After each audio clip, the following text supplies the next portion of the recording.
and if K is the strike price, ST is, let's call it XT. Let's call it ST, I'm sorry. Is the exchange rate on the maturity date or expiration date.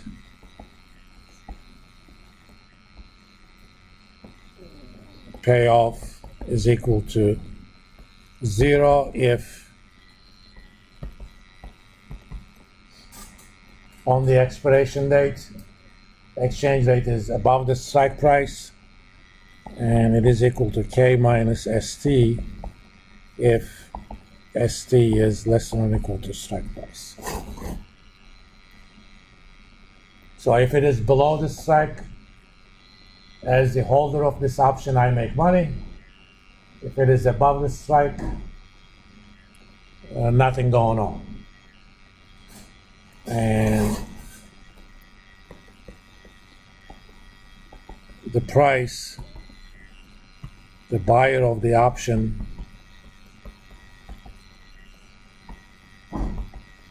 has to pay is called the option premium. In this case, put option premium, or it's also called put premium. So in order to have your cake and eat it, you actually have to pay something. You can think of this as an insurance payment, right? And in this case, the hazard is exchange rate being below 1.1309. You know, if over the next 5 years exchange rate goes to 1, let's say, you effectively paid 0.1309 too much, and you want to buy insurance against them. This put option gives you that insurance. Just like an insurance contract, you have to pay insurance premium. In this case, it is the option premium. Now let's think about suitability of a standard option. I mean, I have choices here.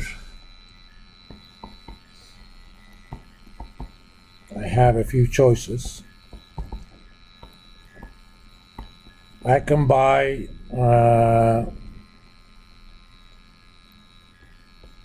$100 million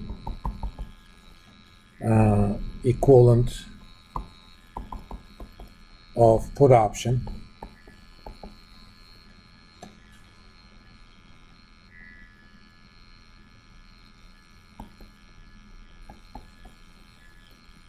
Since I need to buy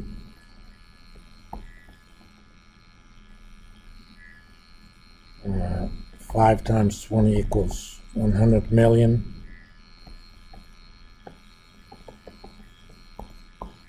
Over the next 5 years.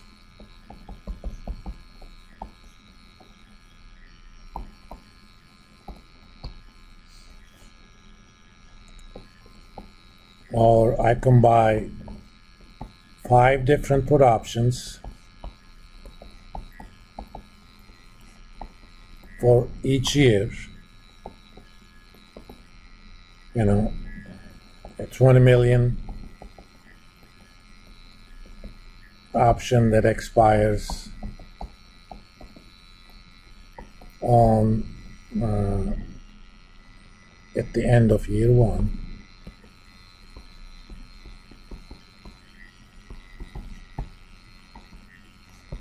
Another one that expires at the end of year 2, and so on. One thing about options, if you buy 5 different options, you're basically saying that every year, if the exchange rate is below 113.09, I want to be compensated. If it is above 113.09, I don't want to be responsible for that. So think about it. Which one of these options would be more expensive?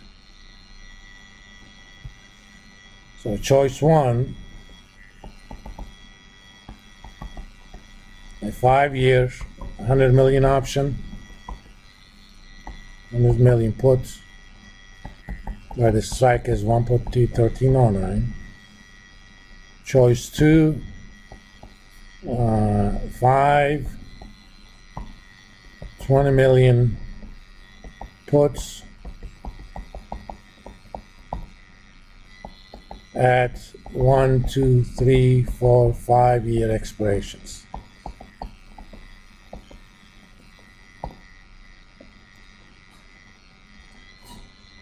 So I came to you with two choices, and I said, let's say choice 1, you said, I'll charge you $2 million for that choice. I just made that number up. And now I said, how about choice 2?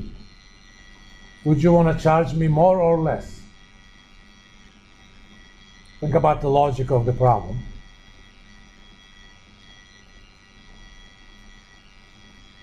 In first case, if at the end of year 5 exchange rate is below 113.09,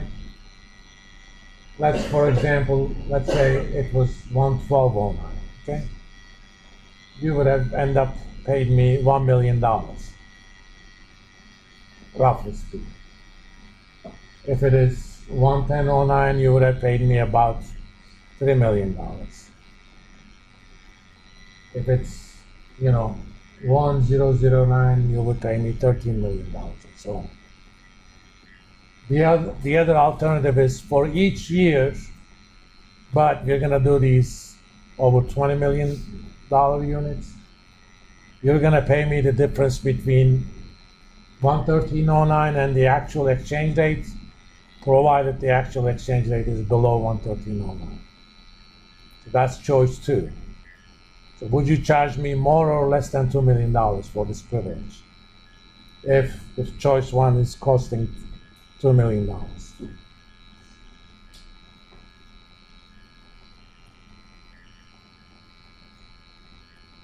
Think about the financial logic behind it.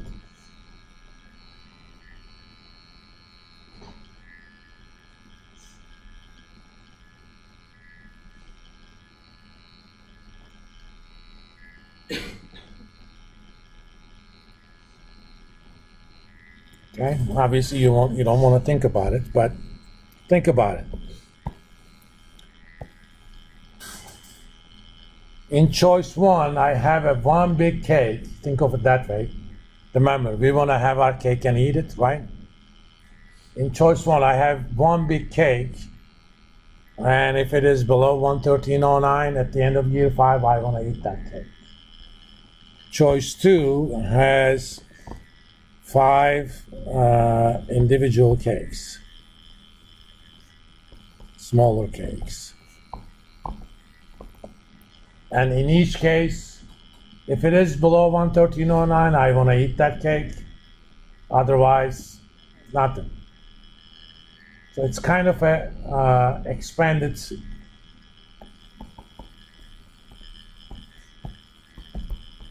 set of choices.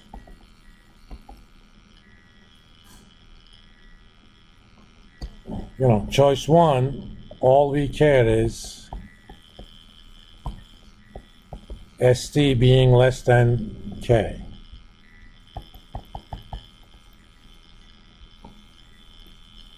Choice 2, S5 in this case. I want S5 less than K, S4 less than K,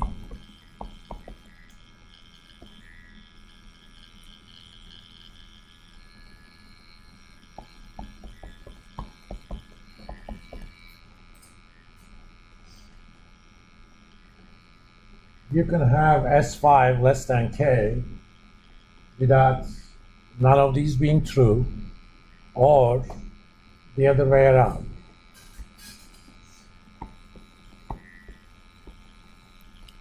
In general, option 2 will be more expensive.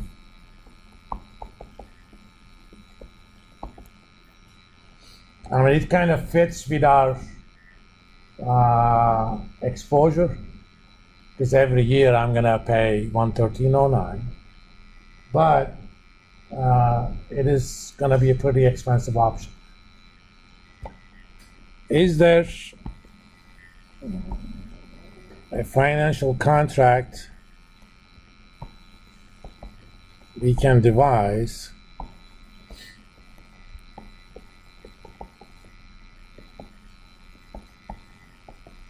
that will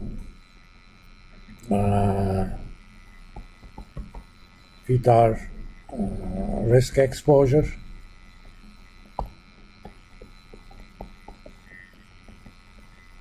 But also cheaper than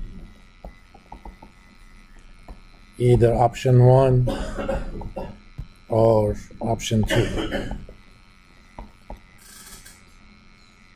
Option 1 looks at the exchange rate at the end of the 5 years exposure period. Option 2 looks at the exposure, or the choice to, I shouldn't use an option for that. It looks at the exposure at the end of each year. But do I really care about my exposure at the end of each year?